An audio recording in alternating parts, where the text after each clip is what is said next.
Estando próximo à Páscoa dos judeus, subiu Jesus para Jerusalém e encontrou no templo os que vendiam bois e ovelhas, pombas e também os cambistas assentados. Tendo feito um azorrague de cordas, expulsou todos do templo, bem como as ovelhas e os bois. Derramou pelo chão o dinheiro dos cambistas, virou as mesas. E disse aos que vendiam as pombas: tirai daqui essas coisas, não façais a casa de meu pai casa de negócio.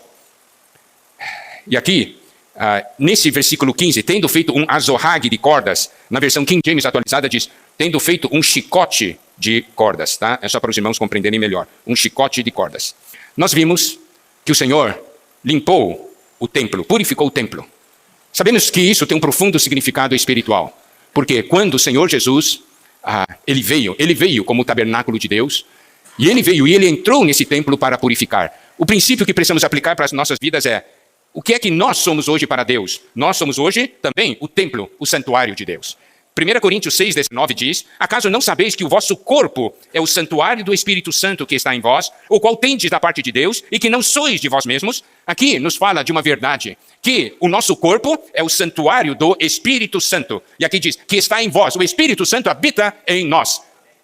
Naquele tempo, o Senhor habitava naquele templo físico, mas hoje o Senhor habita em nós. E o nosso corpo é o santuário do Espírito Santo. O Espírito Santo está hoje em nosso espírito, e esse nosso espírito está dentro desse nosso corpo. Então o nosso corpo se torna o templo, o santuário, a morada do Espírito Santo. Irmão, irmã, você consegue ver isso? Você percebe isso? Você consegue ver a importância desse fato? Você sabe como seu corpo é chamado por Deus? Santuário do Espírito Santo. Se você estivesse caminhando e de repente Deus falasse para você, está vendo aquela casa? Aquela casa é o santuário do Espírito Santo. Você não iria olhar para aquela casa de uma maneira especial? Uau! Aquela casa é o santuário do Espírito Santo? Então, você teria maior reverência e cuidado, não é isso? Seu corpo é o santuário do Espírito Santo. Como você trata o seu corpo? Como você vê o seu corpo?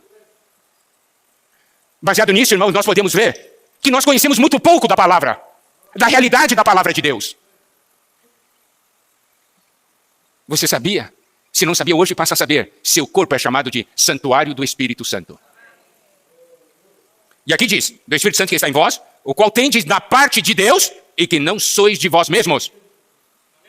Esse corpo não é seu. Você não é o dono. Por quê? Porque no versículo 20 do capítulo 6 diz, porque fostes comprados por preço. Agora, pois, glorificai a Deus no vosso corpo. Romanos capítulo 8, versículo 11 diz, se habita em vós o Espírito daquele que ressuscitou a Jesus dentre os mortos, esse mesmo que ressuscitou a Cristo Jesus dentre os mortos, vivificará também o vosso corpo mortal, por meio do seu Espírito que em vós habita. Então podemos ver que esse Espírito que habita em nós é aquele que nos vivifica. E um dia, vivificará o nosso corpo mortal a um ponto que teremos um corpo de glória. A Bíblia diz que nós fomos comprados por preço. 1 Pedro capítulo 1, versículo 18 a 19, sabendo que não foi mediante coisas corruptíveis como prata ou ouro, que fostes resgatados do vosso fútil procedimento que vossos pais vos legaram, mas pelo precioso sangue, como de cordeiro sem defeito e sem mácula, o sangue de Cristo. Nós somos resgatados, nós somos comprados pelo sangue de Cristo. Por isso não somos de nós mesmos. E no final do versículo 20 do capítulo 6 de 1 Coríntios diz, glorificai a Deus no vosso corpo. Como que podemos glorificar a Deus em nosso corpo? Permitindo que o Senhor que habita em nós, como Espírito, ocupe, sature cada parte do nosso ser, a fim de que nós possamos expressar Deus por meio do nosso corpo. Isso é glorificar a Deus em nosso corpo. Seu corpo é para glorificar Deus. Meu corpo é para glorificar a Deus.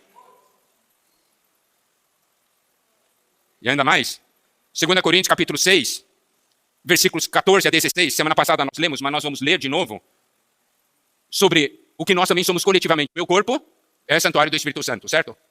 Agora, mas também coletivamente, olha, diz o seguinte no versículo 14, não vos ponhais em julgo desigual com os incrédulos.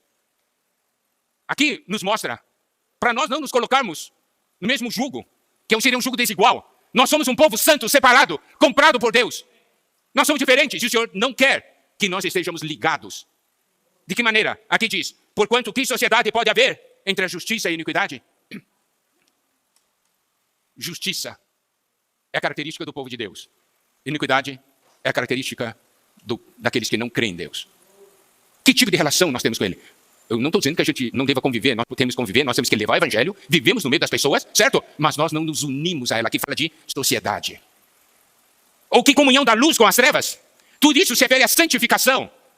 Porque já fomos comprados, nós somos separados. Que comunhão da luz com as trevas? Que harmonia entre Cristo e o maligno? E diz que união do crente com o incrédulo. E aqui diz que ligação há entre o santuário de Deus e os ídolos. Nós somos chamados de santuário de Deus. Porque nós somos santuário do Deus vivente. Como ele próprio disse, habitarei e andarei entre eles. Serei o seu Deus, eles serão o meu povo. O Senhor habita no meio de nós. Ele é o nosso Deus e nós somos o seu povo. E 1 Coríntios 3, versículos 16 e 17. Não sabeis que sois santuário de Deus e que o Espírito de Deus habita em vós? Se alguém quer destruir o santuário de Deus, Deus o destruirá. Porque o santuário de Deus, que sois vós, é sagrado. O Senhor diz, nós somos sagrados. Amado irmão, amada irmã, você está conseguindo ver ou não? Nós precisamos de revelação.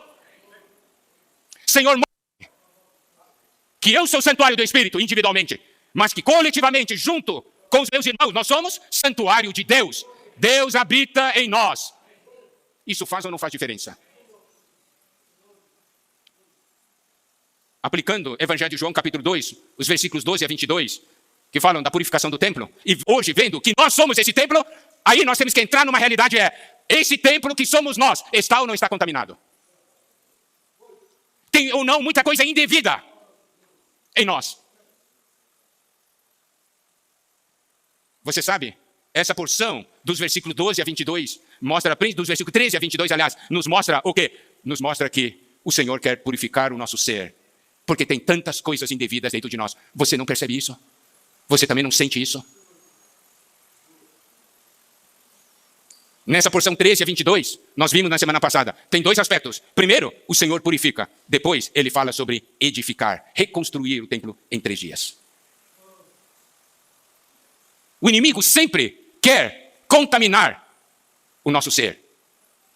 Nós somos santuário de Deus. O inimigo sabe. Mas ele, então, todos os dias quer que as coisas do mundo, quer que coisas inadequadas entrem em nós. Ele tenta. Mas o Senhor vem limpar. E nós temos que deixar o Senhor limpar. E nós podemos ver, e eu creio que você sabe, que em seu interior tem muitas coisas que o Senhor quer tirar. Ele diz, você é minha morada. Tem muitas coisas que estão em você que eu não quero. Ele quer tirar. Ele não tirou ali em João capítulo 2? Tirou. O templo de Deus, o santuário de Deus, deveria estar cheio de Deus, não é? Mas hoje, se olhamos para nós, vemos que ainda está cheio de tantas outras coisas. Tem Deus, mas estamos cheios de Deus. Esse é que é o ponto. Então o Senhor tem que vir e tirar. E ele usa um chicote de cordas. Ou cordas, e a palavra, né, no grego, se refere também a uma planta que você faz, pega uma folha, depois tira, né? E dele faz uma corda. Corda de plantas, né?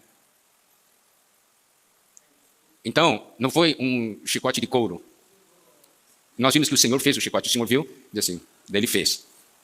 Sabe, você tem que pegar aquilo, né? Torcer, fazer a corda, depois entrelaçar a corda, né? Depois amarrar em alguma coisa, aí vem. Mas, observe, esse chicote é feito de cordas. Cordas são tudo coisas pequenas, né? Finas. Então o Senhor usa coisas simples do dia a dia para nos purificar, para tirar o que não deve. De repente, no seu trabalho ocorreu uma coisa. Ocorreu um problema e você começa a ficar desesperado. Aquele é o chicote de cordas. Porque aquilo está forçando você a ir diante do Senhor. E o Senhor quer que você tire as coisas, né? Senhor, aconteceu isso. Senhor, tem alguma coisa que te ofendi? Senhor, me perdoa, né? Todos nós temos uma experiência de que de vez em quando nós nos afastamos do Senhor, não é verdade? Começamos a amar o mundo, coisa assim. Daí vem um problemão e a gente volta correndo à presença de Deus e passa a orar e passa a ler a Bíblia, não é assim? Aquele problema foi o chicote de cordas. Para o Senhor tirar as coisas que há no nosso interior. Para purificar esse santuário que somos nós.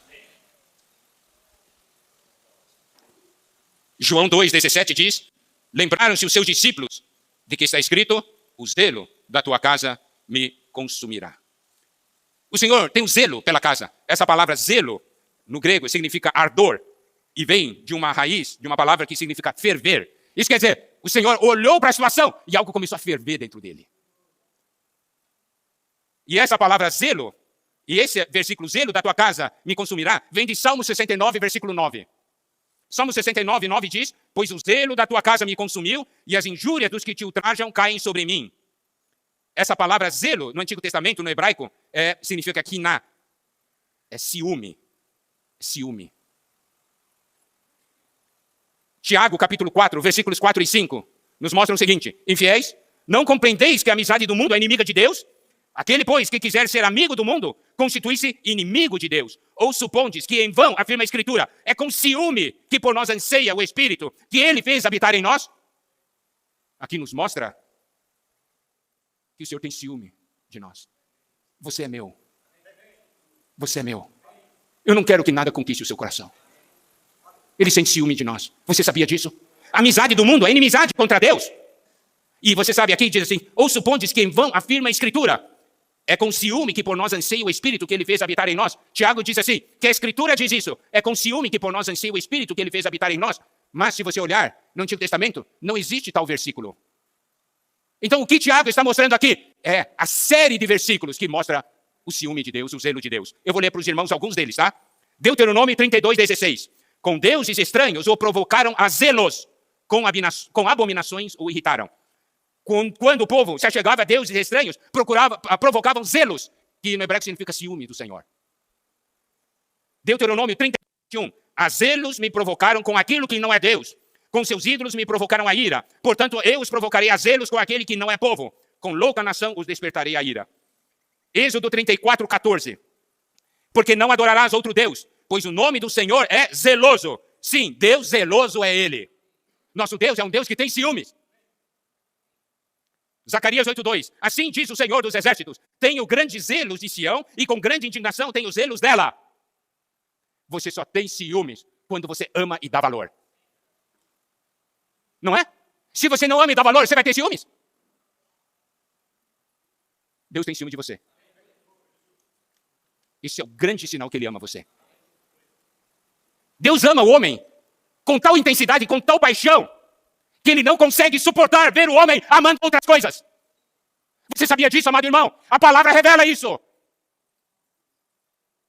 Nós amamos alguma coisa desse mundo, para nós é algo pequeno, né? Não, isso aqui eu amo, é bom.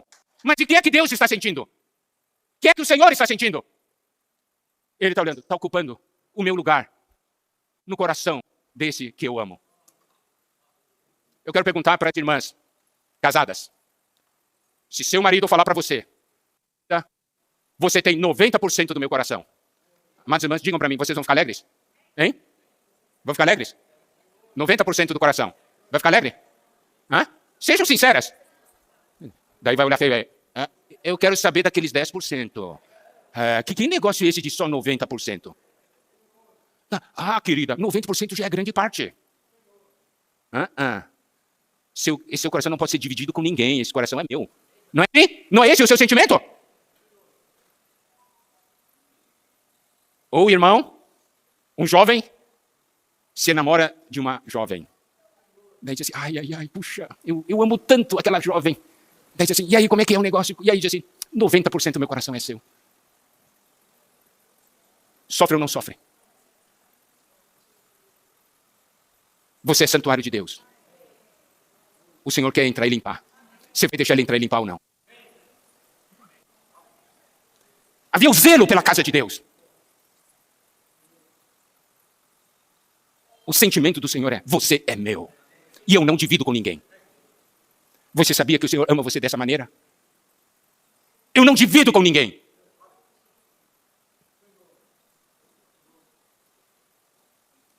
E tem muitas coisas inadequadas em nosso interior. De acordo com o versículos 15 e 16, eu vou ler novamente, de João 2. Tendo feito um azorrague de cordas, expulsou todos do templo, bem como as ovelhas e os bois, derramou pelo chão dinheiro dos cambistas, virou as mesas e disse que aos vendiam as pombas: tirai daqui essas coisas, não façais da casa de meu pai casa de negócio. Aqui nos mostra, tem coisas que o Senhor expulsa. Sai. Tem coisas que o Senhor derrama pelo chão. Tem coisas que o Senhor vira, como virou as mesas. E tem coisas que o Senhor manda tirar. Tem coisas que Ele faz, mas tem coisa que Ele diz a você, tira isso. Daí é nossa responsabilidade tirar. Os irmãos compreenderam? Que nesse versículo aqui, nesses dois versículos, disse aos que vendiam as pombas, tirai daqui essas coisas. Ele não expulsou, Ele não virou, Ele não jogou fora, Ele mandou tirar. Então tem coisas que ele faz e tem coisas que nós temos que tirar.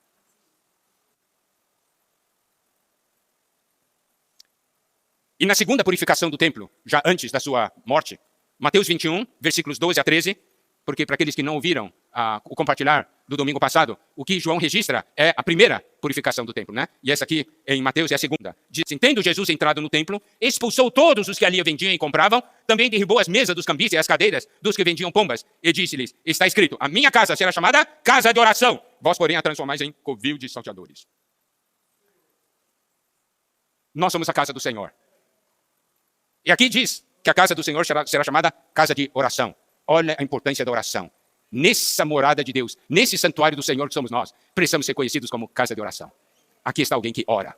Alguém que tem comunhão com Deus. Por quê? Porque o santuário de Deus é para termos comunhão com Deus.